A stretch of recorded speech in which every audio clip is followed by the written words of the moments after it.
Indahnya, indah bukan?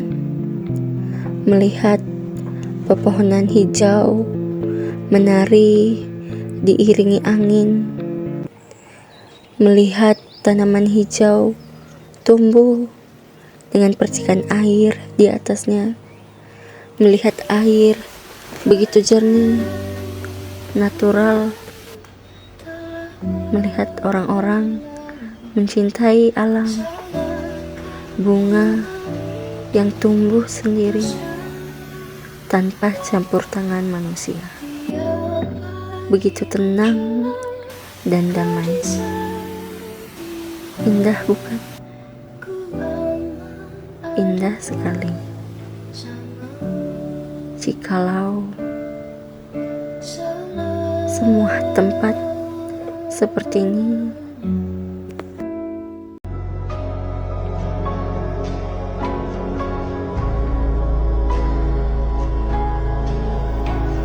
pasti hidup begitu damai kalau manusia sadar bahwa menjaga lebih penting, bahwa menjaga lebih susah.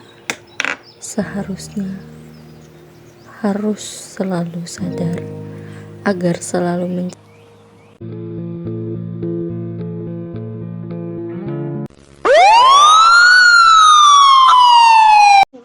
Halo teman-teman, perkenalkan kami dari kelompok 1 Pancasila. Kali ini kami akan menjelaskan bagaimana menjaga ekosistem darat dan apa itu ekosistem darat beserta tujuan dan lain-lain. Tapi sebelum itu, ada pepatah yang mengatakan tak kenal maka tak sayang, maka izinkanlah kami kelompok 1 memperkenalkan diri. Ya, pertama, perkenalkan saya Victoria Angelita Budi dengan NIM akhir 4066. Saya Noval Akbar Putra Pradana dengan NIM akhir 4027. Perkenalkan, nama saya Triwahyu Arya Saputra dengan NIM akhir 4072.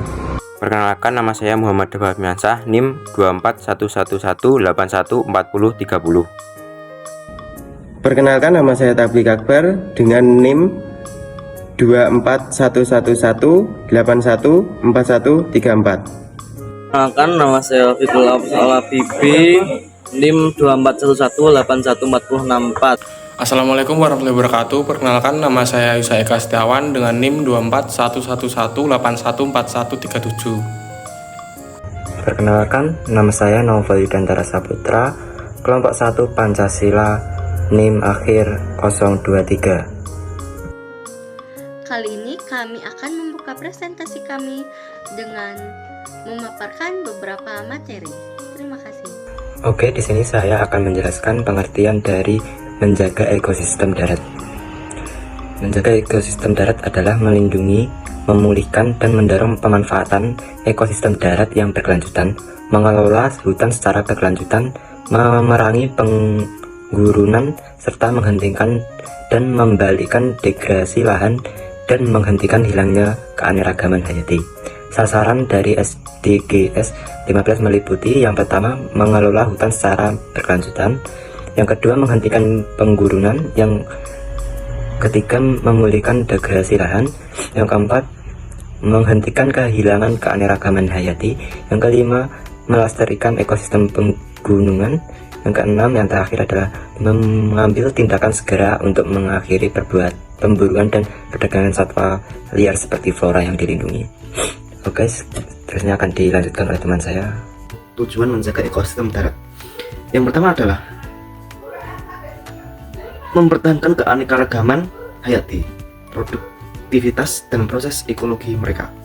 Yang kedua, untuk mencegah dan membalikkan degradasi lahan dan penggurunan, terutama di daerah-daerah yang rentan. Yang ketiga, untuk memulihkan lahan yang terdegradasi, untuk meningkatkan ketahanan dan produktivitasnya. Yang keempat, untuk melindungi dan mempromosikan penggunaan berkelanjutan ekosistem darat untuk menghentikan kehilangan keanekaragaman hayati. Baiklah, sekian dari saya pembahasan tentang tujuan menjaga ekosistem darat. Apabila ada kurang lebihnya, saya mohon maaf. Oke, Pentingnya menjaga ekosistem daratan. 1. Melindungi keanekaragaman hayati. Ekosistem darat seperti hutan dan padang rumput merupakan habitat bagi jutaan spesies flora dan fauna. Keanekaragaman hayati berperan penting dalam menjaga keseimbangan ekosistem, termasuk penyediaan makanan, obat-obatan, dan layanan ekosistem lainnya. Yang kedua adalah sebagai sumber penghasilan oksigen O2. Pohon dan tanaman menghasilkan oksigen melalui fotosintesis yang sangat vital bagi kehidupan di bumi. Hutan tropis sering disebut sebagai paru-paru dunia, membantu menyerap karbon dioksida atau CO2 dan mengurangi dampak pemanasan global. Melestarikan hutan berarti menjaga ketersediaan udara bersih untuk kehidupan manusia dan makhluk hidup lainnya. Yang ketiga adalah meningkatkan pemanfaatan berkelanjutan ekosistem darat. Pemanfaatan berkelanjutan berarti menggunakan sumber daya alam dengan cara yang tidak merusak ekosistem, sehingga dapat terus dimanfaatkan di masa depan. Yang keempat adalah menjamin kelangsungan penyediaan sumber daya untuk generasi mendatang. Sumber daya alam seperti kayu, air, dan hasil hutan adalah aset penting bagi keberlangsungannya hidup manusia. Eksploitasi berlebihan dapat menyebabkan kelangkaan dan kerusakan lingkungan sehingga membahayakan generasi mendatang. Sekian, terima kasih. Baik, di sini saya akan menjelaskan dampak tidak adanya SDG 15. Dapat terjadi beberapa dampak seperti degradasi hutan dan lahan, hilangnya keanekaragaman hayati, hilangnya rumah bagi satwa liar, banyak terjadi bencana alam.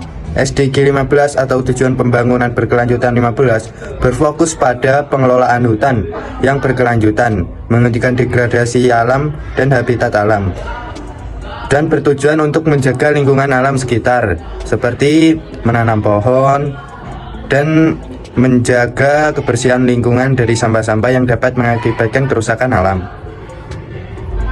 Selanjutnya, apa yang harus kita lakukan untuk menjaga ekosistem darat? Yang pertama, dengan bercocok tanam secara bijak. Dengan bercocok tanam secara bijak menggunakan teknik ramah lingkungan, kita membantu menjaga kesehatan tanah, mengurangi emisi karbon, dan melestarikan keanekaragaman hayati.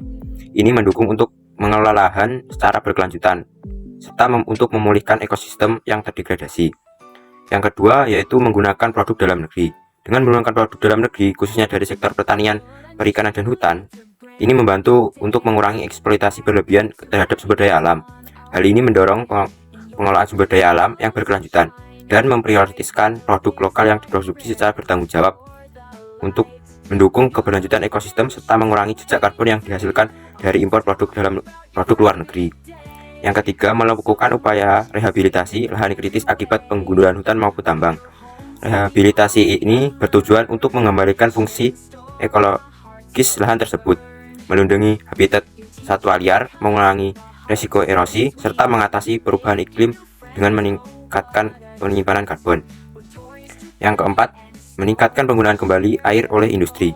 Dengan mendorong industri untuk menggunakan kembali air, kita mengurangi ketergantungan pada sumber daya air yang terbatas, melindungi lahan basah, dan menjaga ekosistem yang membutuhkan air bersih untuk bertahan hidup. Hal ini mendukung tujuan untuk melestarikan ekosistem darat, termasuk wilayah perairan yang berperan penting dalam mempertahankan keanekaragaman hayati. Sekian, terima kasih. Sekian presentasi dari kelompok 1 Pancasila. Semoga materi yang diberikan bermanfaat. Apabila ada salah kata mohon dimaafkan. Akhirul kalam, wassalamualaikum warahmatullahi wabarakatuh.